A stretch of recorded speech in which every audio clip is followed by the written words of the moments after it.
प्रश्न 1 से।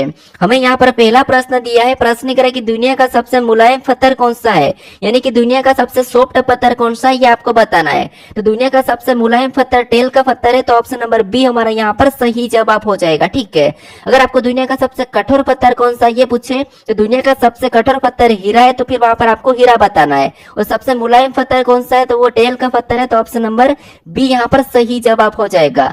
अब चलिए हम बढ़ते हैं प्रश्न 2 पे। अब 2 नंबर का प्रश्न दिया है, प्रश्न करें कि भारत में कृषि जनगणना कितने वर्ष में होती है, यानी कि भारत में कृषि जनगणना कितने वर्ष में होती है ये आपको बताना है। 6 वर्ष में, 10 वर्ष में, 5 वर्ष में, 8 वर्ष में। तो जनसंख्या जनगणना कितने वर्ष में होती है तो वो तो आपको पता होगा 10 वर्ष में होती है। इसे पिछली जनसंख्या जनगणना कब हुई थी तो 2011 में हुई थी, उससे पहले 2001 में हुई थी, उससे पहले 1991 में हुई थी, उससे पहले 1981 में हुई थी, ये तो आपको पता होगा। लेकिन यहाँ पर स्पेशली कृषि जनगणना पूछा है, तो कृषि जनगणना 5 वर्षों में होती है, तो ऑप्शन नंबर सी हमारा यहाँ पर सही जवाब हो जाएगा। ठीक है, अब चलिए हम बढ़ते हैं प्रश्न 3 पे। अब 3 नंबर का प्रश्न दिया है, प्रश्न कह रहा है कि निम्नलिखित में से किसमें वलय नहीं है, यानी कि यहाँ पर हमें ग्रह दिया है और निम्नलिखित में से किसमें वलय नहीं है ये हमें प्रश्न पूछा है। तो आपको मैंने पिछले प्रैक्टिस सेट में इनका डिटेल बताया था कि कौन से ग्रह धातु और चट्टानों से मिलकर बने, कौन से ग्रह धूल और गैसों और वलय में कहलाते, ये मैंने आपको सारा बताया था। ठीक है, अब यहाँ पर किसमें वलय नहीं है हमें बताना है, तो ये शुक्र में नहीं है, तो ऑप्शन नंबर यहाँ पर बी वाला सही जवाब हो जाएगा। ठीक है, यानी कि बुध, शुक्र, पृथ्वी, मंगल ये आंतरिक ग्रह है और ये धातु और चंडालों से मिलकर बने हैं। ठीक है, बाकी यहाँ पर बृहस्पति हो गया, शनि हो गया, अरुण, वरुण ये सभी के सभी बाह्य ग्रह है और इनमें वलय पाया जाता है। ठीक है, क्या पाया जाता है, वलय पाया जाता है। तो यहाँ पर किसमें वलय नहीं है तो ऑप्शन नंबर बी हमारा शुक्र में नहीं है, तो ऑप्शन नंबर बी यहाँ पर सही जवाब हो जाएगा। अब चलिए हम बढ़ते हैं प्रश्न 4 पे। अब 4 नंबर का प्रश्न दिया है, प्रश्न करें कि सूर्य से पृथ्वी की दूरी कितनी है, यानी कि सूर्य से पृथ्वी की दूरी कितनी है ये हमें प्रश्न पूछा है। तो सूर्य से पृथ्वी की दूरी औसत दूरी कितनी है तो 150 मिलियन किलोमीटर है। ठीक है, तो ऑप्शन नंबर यहाँ पर बी वाला सही जवाब हो जाएगा। लेकिन यहाँ पर 2 और प्रश्न बनते हैं, इसकी दूरी को लेकर 2 और प्रश्न बनते हैं। यहाँ पर औसत दूरी तो 150 मिलियन किलोमीटर, लेकिन यहाँ पर 2 प्रश्न कैसे से बनते हैं तो आपको पता है कि सूर्य सबसे यानी कि पृथ्वी सूर्य के सबसे नजदीक कब होती है तो आपको 3 जनवरी को कब होती है, तो ये 3 जनवरी को सूर्य के सबसे नजदीक होती है। ठीक है, तो अगर आपको सबसे नजदीक पूछे तो 3 जनवरी को क्या कहते हैं, सबसे नजदीक को क्या कहते हैं तो उपसर की घटना, क्या कहते हैं उपसर, उपसर कहते हैं। ठीक है, यहाँ पर मैं लिख देता हूँ उपसर की घटना। तो उपसर की घटना के कारण पूछे तो आपको यहाँ पर बताना 146.5 मिलियन किलोमीटर, ये उपसर की घटना के आधार पर 3 जनवरी को। ठीक है, अगर आपको यहाँ पर ये पूछे कि सबसे दूरी यानी कि सबसे दूर, ये सबसे दूर कब होती है सूर्य से पृथ्वी तो ये 4 जुलाई को होती है। कब होती है तो 4 जुलाई को होती है। तो यहाँ पर आपको बताना 4 जुलाई को।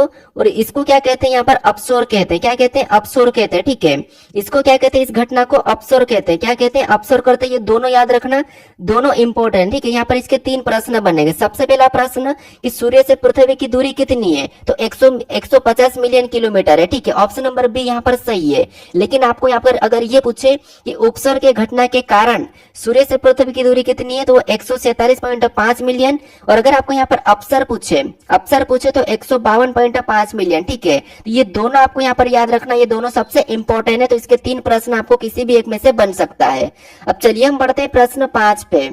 अब 5 नंबर का प्रश्न दिया है, प्रश्न करा कि निम्नलिखित में से कौन सी फसलें मानसून के मौसम की शुरुआत में बोई जाती है, यानी कि निम्नलिखित में से कौन सी फसलें जो मानसून के मौसम की शुरुआती में बोई जाती है। ठीक है, तो महत्वपूर्ण फसलें, जायद फसलें, खरीफ फसलें, रबी की फसलें। तो आपको पता जब बारिश होती है तो हम कौन सी फसलें बोते हैं तो सोयाबीन जैसी फसल हम बोई जाती है, तो उसे कहते हैं खरीफ की फसलें। तो ऑप्शन नंबर सी हमारा यहाँ पर सही जवाब हो जाएगा कि मानसून के मौसम में हम खरीफ की फसलें बोते हैं। ठीक है, और रबी की फसलें कब बोते हैं तो आपको पता है ये ठंड में बोई जाती है, जैसे गेहूं, चना, ये रबी की फसलें कहलाते हैं। और बाकी जायद की फसलें कौन सी है तो ये भी आपको पता है, जैसे खीरा, ककड़ी, ये गर्मी में हमें इनको लगाते हैं, तो ये जायद की फसलें कहलाते हैं जो गर्मी है। तो बरसात में खरीफ की फसल है, और ठंड में रबी की फसल है, और गर्मी में जायद की फसल है। ठीक है, ये तीनों याद रखना आपको। अब चलिए हम बढ़ते प्रश्न 6 पे। अब 6 नंबर का प्रश्न दिया है, प्रश्न करा कि विश्व का सबसे ऊंचा पठार कौन सा है, यानी कि विश्व का सबसे ऊंचा पठार कौन सा है ये आपको बताना है। एसएससी सीजीएस 2023 का प्रश्न, सीएचएसएल 2023 का। ठीक है, तो विश्व का सबसे ऊंचा पठार कौन सा है तो वो तिब्बत का पठार है। तो ऑप्शन नंबर यहाँ पर डी वाला सही जवाब हो जाएगा। ठीक है, इसे ही हम विश्व की छत भी कहते हैं, यानी कि विश्व की छत किसे कहते हैं तो तिब्बत के पठार को विश्व की छत कहते हैं। तो ये भी आपको याद रखना। ठीक है, और विश्व का सबसे ऊंचा पठार कौन सा है तो वो तिब्बत का पठार है। तो ऑप्शन ऑप्शन नंबर डी यहाँ पर सही जवाब हो जाएगा। अब चलिए हम बढ़ते हैं प्रश्न 7 पे। अब 7 नंबर का प्रश्न दिया है, प्रश्न कह रहा है कि जिम कॉर्बेट राष्ट्रीय उद्यान भारत के किस राज्य में स्थित है, यानी कि जिम कॉर्बेट राष्ट्रीय उद्यान भारत के किस राज्य में स्थित है, तो पंजाब में, उत्तराखंड में, हिमाचल प्रदेश में या फिर उत्तर प्रदेश में। तो जिम कॉर्बेट राष्ट्रीय उद्यान ये उत्तराखंड में स्थित है, तो ऑप्शन नंबर यहाँ पर बी वाला सही जवाब हो जाएगा। ठीक है, और इन 25 प्रश्नों में से आपके कितने प्रश्न सही गए हैं आप मुझे कमेंट करके जरूर बताना। ठीक है, क्योंकि यहाँ पर जितने प्रश्न सभी के सभी हमारे प्रश्न परीक्षा में पूछे गए प्रश्न है, और यहाँ पर मिक्स प्रश्न जैसे जियोग्राफी से, हिस्ट्री से, इकोनॉमिक्स से, उसके बाद आपको यहाँ पर पॉलिटी से भी देखने को मिलेंगे, स्टैटिक जीके से देखने को मिलेंगे, साइंस से भी देखने को मिलेंगे। ठीक है, ऐसे करके यहाँ पर टोटल 25 प्रश्न है। अब चलिए हम बढ़ते हैं प्रश्न 8 पे। अब 8 नंबर का प्रश्न दिया है, प्रश्न कह रहा है कि निम्नलिखित में से किस धातु का प्रयोग सबसे पहले मनुष्य द्वारा किया गया था। ये आरआरबी एनटीपीसी 2021 का प्रश्न। ठीक है, तो किस धातु का प्रयोग सबसे पहले मनुष्य द्वारा किया गया था? सोना, चांदी, तांबा, मैग्नीशियम। तो आपको ये तो पता होगा कि सबसे पहले तांबे का प्रयोग किया गया था, तो ऑप्शन नंबर सी यहाँ पर सही जवाब हो जाएगा। ठीक है, सबसे पहले मनुष्य द्वारा किस धातु का, तो यहाँ पर तांबा का किया गया था, तो ऑप्शन नंबर सी यहाँ पर सही जवाब हो जाएगा। अब चलिए हम बढ़ते हैं प्रश्न 9 पे। अब 9 नंबर का प्रश्न दिया है, प्रश्न कह रहा है कि इंडिया शब्द इंडस से आया है, यानी कि इंडिया शब्द इंडस से आया है, जिसे संस्कृत में क्या कहा जाता है। ठीक है, यानी कि जो इंडिया शब्द है, हमारा भारत का जो इंडिया शब्द है, ये इंडस से आया है, जिसे संस्कृत में क्या कहा जाता है, ये हमें प्रश्न पूछा है। एसएससी सीजीएल 2022 में पूछा गया प्रश्न है। ठीक है, तो इससे संस्कृत में सिंधु कहा जाता था, तो ऑप्शन नंबर हमारे यहाँ पर डी वाला सही जवाब हो जाएगा, सिंधु। ठीक है, इससे संस्कृत में सिंधु कहा जाता है, तो ऑप्शन नंबर डी हमारा यहाँ पर सही जवाब हो जाएगा। अब चलिए हम बढ़ते हैं प्रश्न 10 पे। अब 10 नंबर का प्रश्न दिया है, प्रश्न करें कि ऋग्वेद के भजनों को किसके नाम से भी जाना जाता है, यानी कि जाना जाता था। ठीक है, देखिए यहाँ पर जितने भी प्रश्न सभी के सभी इंपोर्टेंट प्रश्न है, इंपोर्टेंट प्रश्न, तो सबका प्रश्नों को आप याद भी रख लेना है। ठीक है, तो ऋग्वेद के भजनों को किसके नाम से भी जाना जाता था, ये आरआरबी ग्रुप डी यहाँ पर 2022 का प्रश्न है। तो ऋग्वेद के भजनों को किसके नाम से भी जाना जाता था, तो ये सूक्त के नाम से भी जाना जाता था, तो ऑप्शन नंबर ए यहाँ पर सही जवाब हो जाएगा। सबसे प्राचीन वेद कौन सा ऋग्वेद है, ये कितने वर्षों पहले का है, तो 3500 वर्ष पहले का, ये भी मैंने आपको बताया था। ठीक है, क्योंकि ऋग्वेद से लेके मैंने हर प्रैक्टिस सेट में एक प्रश्न ऐड कर रहा हूँ। अब चलिए हम बढ़ते हैं प्रश्न 11 पे, क्योंकि आपको पता है ऋग्वेद से आपको एक प्रश्न कभी भी देखने को मिल सकता है, क्योंकि ऋग्वेद प्राचीन वेद है। ठीक है, अब प्रश्न हमारा 11 दिया है, प्रश्न करें कि भरहुत स्तूप की खोज किसने की थी, यह हमें प्रश्न पूछा है। तो भरहुत स्तूप की खोज किसने की है, एसएससी एमटीएस 2024 का प्रश्न। ठीक है, तो भरहुत स्तूप की खोज किसने की है, तो इसे अलेक्जेंडर कनिंघम ने की है, अलेक्जेंडर कनिंघम ने, तो ऑप्शन नंबर यहाँ पर सी वाला सही जवाब हो जाएगा। ठीक है, किसने की है, तो अलेक्जेंडर कनिंघम ने। और आपको पता है सबसे प्राचीन स्तूप कौन सा है, तो वो आपको पता है सांची का स्तूप है। ठीक है, सबसे पुराना स्तूप कौन सा है, तो सबसे पुराना स्तूप सांची का स्तूप है, वो भी प्रश्न पूछा गया था, मैं अगला प्रैक्टिस सेट में उसके भी रिलेटेड ऐड करूंगा। अब चलिए हम बढ़ते हैं प्रश्न 12 पे। अब 12 नंबर का प्रश्न दिया है, प्रश्न करें कि गुप्त काल में सोने के सिक्के को किस नाम से पुकारा जाता था, यानी कि गुप्त काल में सोने के सिक्के को किस नाम से पुकारा जाता था, ये हमें प्रश्न पूछा है। एसएससी सीएचएसएल 2019 का प्रश्न, और आपको पता है कि पीवाईक्यूज हमें यहाँ पर प्रैक्टिस करने से ये है कि पीवाईक्यूज रिपीट हो जाता है। ठीक है, तो इसीलिए पीवाईक्यूज लगाना चाहिए, क्योंकि पीवाईक्यूज से हमें यहाँ पर पैटर्न भी पता चलता है। तो गुप्त काल में सोने के सिक्कों को किस नाम से पुकारा जाता था, तो दिनार के नाम से पुकारा जाता था, तो ऑप्शन नंबर डी वाला यहाँ पर सही जवाब हो जाएगा। अब चलिए हम बढ़ते हैं प्रश्न 13 पे। अब 13 नंबर का प्रश्न दिया है, प्रश्न करें कि दिल्ली सल्तनत का पहला राजवंश कौन सा था, यानी कि दिल्ली सल्तनत का पहला राजवंश कौन सा था, ये हमें प्रश्न पूछा है। एसएससी सीएचएसएल 2024 का प्रश्न। ठीक है, और आपको पता है मैं यहाँ पर 1 या 2 तारीख से रीजनिंग का कंप्लीट रीजनिंग वाला यहाँ पर मैं प्रैक्टिस सेट शुरू करने वाला। अभी मैं कुछ दिनों के लिए रीजनिंग नहीं पढ़ाऊंगा, रीजनिंग के वीडियो आपको यहाँ पर अभी देखने को नहीं मिलेंगे, लेकिन आपको मैं 1-2 तारीख से कंप्लीट रीजनिंग वाला प्रैक्टिस सेट शुरू करूंगा, जैसे ये जो सभी एग्जाम के लिए रहेंगे, चाहे आप स्टेट की एग्जाम दो, चाहे आप एसएससी की दो, चाहे रेलवे की दो, कोई सी भी एग्जाम दो, लगभग हम वहां पर इतने सारे प्रैक्टिस सेट करेंगे कि आपकी पूरी रीजनिंग प्रैक्टिस हो जाएगी। ठीक है, तो वो मैं लगभग 1 से 2 तारीख से शुरू करने वाला हूं। तो यहाँ पर देखिए दिल्ली सल्तनत का पहला राजवंश कौन सा था, तो वो था हमारा गुलाम वंश, गुलाम राजवंश। ठीक है, यानी कि मामलुक कहो या गुलाम राजवंश कहो, तो ऑप्शन नंबर हमारे यहाँ पर कौन सा वाला, ए वाला सही जवाब हो जाएगा। ये दिल्ली सल्तनत का पहला राजवंश था। अगर आपको यहाँ पर दूसरा पूछे, तो दूसरा यहाँ पर खिलजी था। दूसरा कौन सा था ये दूसरा हमारा खिलजी था। और यहाँ पर तीसरा कौन सा हो जाएगा, तो तीसरा हो जाएगा तुगलक हो जाएगा। और यहाँ पर देखिए, यहाँ पर मैं आपको बता देता हूँ, ये हमारा खिलजी दूसरा है और तुगलक कौन सा है, तो तुगलक तीसरा है। और यहाँ पर ये वाला हमारा पहला है और लोधी शायद पांचवा है। कौन सा है, पांचवा है, ठीक है, क्योंकि बीच में आपको पता है सैन्य वंश है, शायद चौथे नंबर पे सैन्य वंश है, तो ये भी आपको याद होना चाहिए। तो दिल्ली सल्तनत का पहला राजवंश कौन सा था, तो गुलाम राजवंश या मामलुक का, ठीक है, एक ही बात है। अब चलिए हम बढ़ते प्रश्न 14 पे।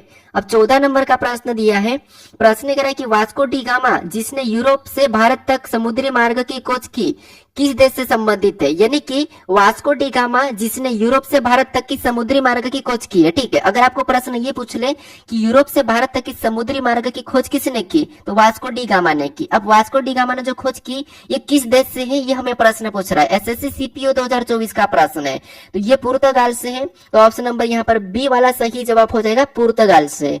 अब चलिए हम बढ़ते प्रश्न 15 पे। अब 15 नंबर का प्रश्न दिया है, प्रश्न को पूछ रहा है कि भारत में प्रथम स्वतंत्रता संग्राम किस वर्ष हुआ था। ये 2 बार प्रश्न पूछा था। देखो एसएससी सीएचएसएल 2024 का प्रश्न भी है और जीडी में भी यही प्रश्न सेम पूछा था। देखो रिपीट हुआ है प्रश्न, तो इसीलिए पीवाई कुछ लगाना चाहिए। तो भारत में प्रथम स्वतंत्रता संग्राम किस वर्ष हुआ था, ये 1857 को हुआ था। तो ऑप्शन नंबर यहाँ पर सी वाला सही जवाब हो जाएगा, ठीक है। कौन सा, ऑप्शन नंबर सी। अब चलिए हम बढ़ते प्रश्न 16 पे। अब 16 नंबर का प्रश्न दिया है, प्रश्न करें कि निम्नलिखित में से किस वर्ष यानी कि किस संगठन की स्थापना 1885 में हुई थी, सॉरी 1885 में हुई थी, ठीक है। तो यहाँ पर देखिए ये भी सबसे इंपॉर्टेंट प्रश्न है, एसएससी सीजीएल 2023 का प्रश्न है। तो किस संगठन की स्थापना 1885 में हुई थी, इंपॉर्टेंट है, ठीक है। ये भारतीय राष्ट्रीय कांग्रेस की स्थापना हुई थी 1885 में, भारतीय राष्ट्रीय कांग्रेस की स्थापना हुई थी। तो ऑप्शन नंबर डी हमारा यहाँ पर सही जवाब हो जाएगा, ठीक है। मुस्लिम लीग की स्थापना कब हुई थी, तो आपको पता होगा ये 1906 में हुई थी। कब हुई थी, 1906 में मुस्लिम लीग की स्थापना हुई थी। और यहाँ पर देखिए भारतीय कम्युनिस्ट पार्टी की स्थापना कब हुई थी, तो ये 1925 में हुई थी। कब हुई थी, 1925 में हुई थी। तो ये दोनों ये भी याद रखना।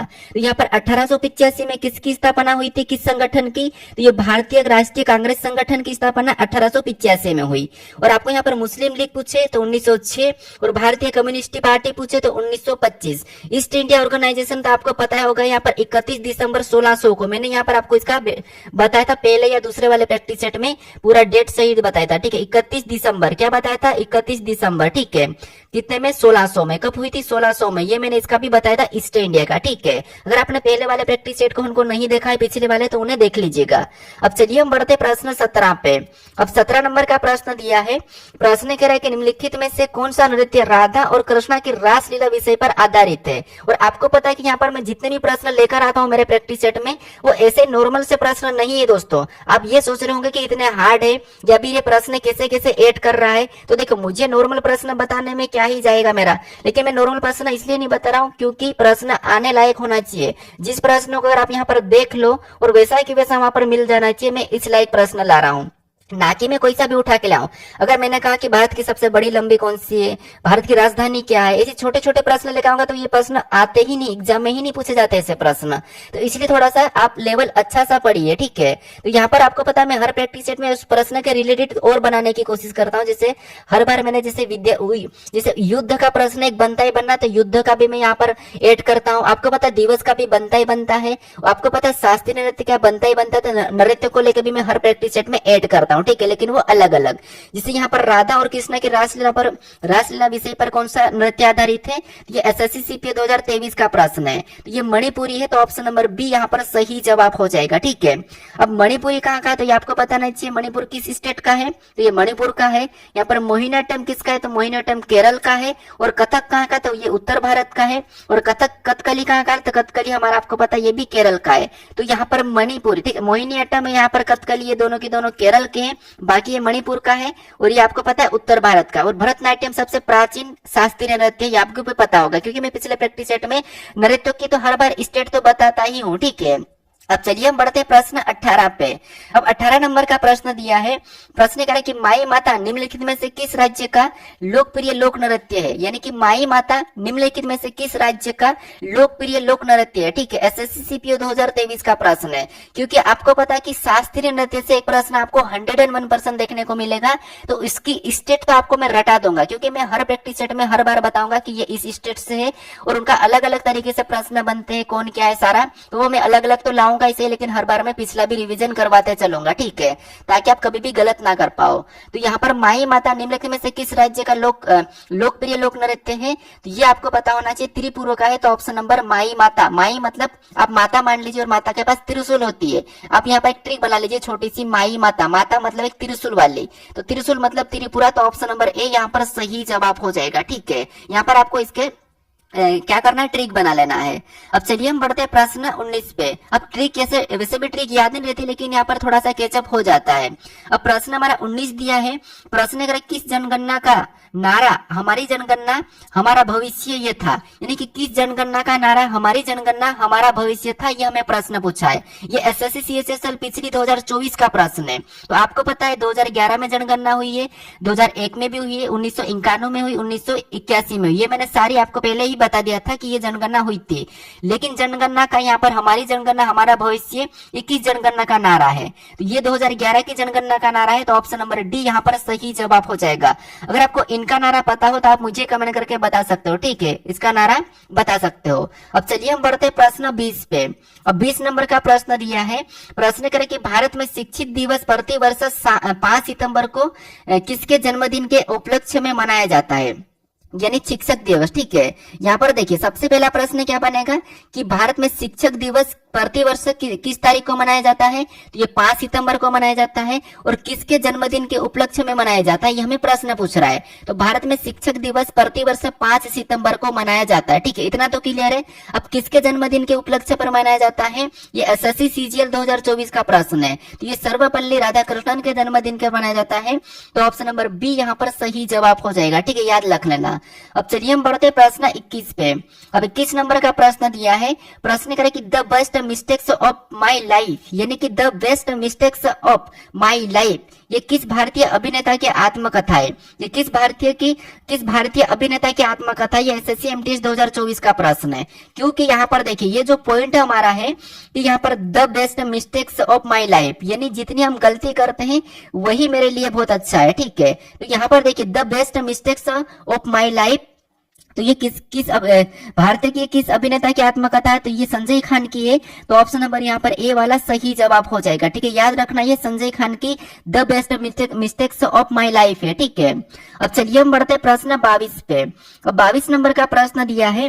प्रश्न करे कि क्रिकेट पिच के मानक माप क्या है, यानी कि क्रिकेट पिच में मानक माप क्या है, ये हमें प्रश्न पूछा है। एसएससी सीएचएसएल 2024 का प्रश्न। ठीक है, मैंने आपको पिछले प्रैक्टिस सेट में भी बताया था कि खेल के संबंधित आप याद कर ही लेना है। ठीक है, अब जैसे पिछले प्रैक्टिस सेट में मैंने क्या बताया था कि क्रिकेट में, यानी कि क्रिकेट में स्टंप की ऊंचाई कितनी है, तो शायद 28 इंच ये मैंने बता दिया था शायद। ठीक है, कितनी, 28 इंच।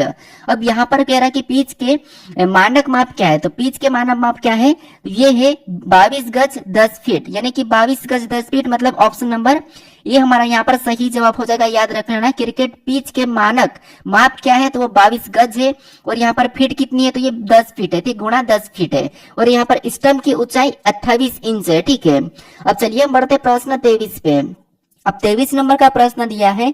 प्रश्न करे कि भारत कितने राष्ट्रीय त्योहार मनाता है, यानी सबसे इंपॉर्टेंट प्रश्न है, एसएससी जीडी 2024 का प्रश्न है। ये प्रश्न देखिए सबसे इंपॉर्टेंट है, अच्छा प्रश्न है। आपको पता होना चाहिए कि भारत कितने राष्ट्रीय त्योहार मनाता है, यानी कि भारत कितने राष्ट्रीय त्योहार मनाता है, ये आपको पता होना चाहिए।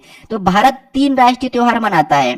कौन कौन से, ये आपको पता होना चाहिए। कौन कौन से मनाता है, अगर आपको पता है तो कॉमेंट करके बता दो। वैसे मैं बता देता हूँ आपको कि 3 राष्ट्रीय त्योहार कौन कौन से। तो पहला स्वतंत्रता, दूसरा गणतंत्र, ठीक है, और तीसरा कौन सा हो जाएगा, तो तीसरा जो 2 अक्टूबर को गांधी जयंती मनाते हैं वो। तो 3 कौन कौन से, स्वतंत्रता दिवस, गणतंत्र दिवस और एक हमारा गांधी जयंती। ठीक है, तो ये 3 हमारे राष्ट्रीय त्योहार मनाता है भारत। अब चलिए हम बढ़ते प्रश्न 24 पे। अब 24 नंबर का प्रश्न दिया है, प्रश्न इंपॉर्टेंट है। प्रश्न करें कि नारियल का खोल किससे बना होता है। ये एसएससी सीजीएल 2022 का प्रश्न, जो नारियल का खोल है ये किससे बना होता है, ये हमें प्रश्न पूछा है। जाइलम से क्या, तो जाइलम से तो नहीं बनता है, जाइलम से तो नहीं बनता, इसको तो हटा दो। ये 3 ऑप्शन आपके पास बचे, ठीक है। तो आपको पता होगा स्क्लेरेकाइमा, स्क्लेरेकाइमा तो आपको पता होगा, यानी कि दृढ़ोतक तो ऑप्शन नंबर यहाँ पर सी वाला सही जवाब होगा, इसका बना होता है, ठीक है। सीजीएल का प्रश्न इंपॉर्टेंट है, याद रखना है। अब चलिए हम बढ़ते प्रश्न 25 पे। अब 25 नंबर का प्रश्न दिया है, प्रश्न करे कि निम्नलिखित में से कौन सा तत्व एक अर्ध धातु है। यहाँ पर क्या प्रश्न करे कि निम्नलिखित में से कौन सा तत्व एक अर्ध धातु है, अर्ध धातु, ठीक है। एसएससी सीजीएल 2024 का प्रश्न है। तो ये सिलिकॉन अर्ध धातु है, तो ऑप्शन नंबर ए यहाँ पर सही जवाब हो जाएगा, ठीक है। सिलिकॉन अर्ध धातु है। अब चलिए हम बढ़ते प्रश्न 26 पे।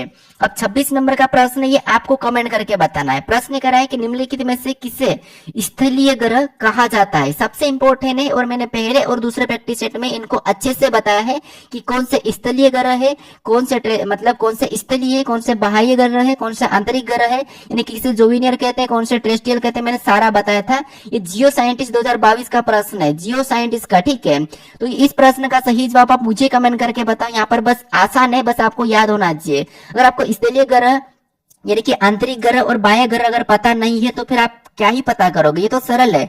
तो मुझे इसका सही जवाब कमेंट करके बताना है, क्योंकि कुछ लोग क्या करते हैं कमेंट करके नहीं बताते हैं, लेकिन कमेंट करना चाहिए, ताकि आप जब कमेंट करोगे ना तो वहां पर आप लिखोगे और लिखने से आपको याद भी हो जाएगा। जितना किसी चीज को हम लिखते हैं उतना याद हो जाता है।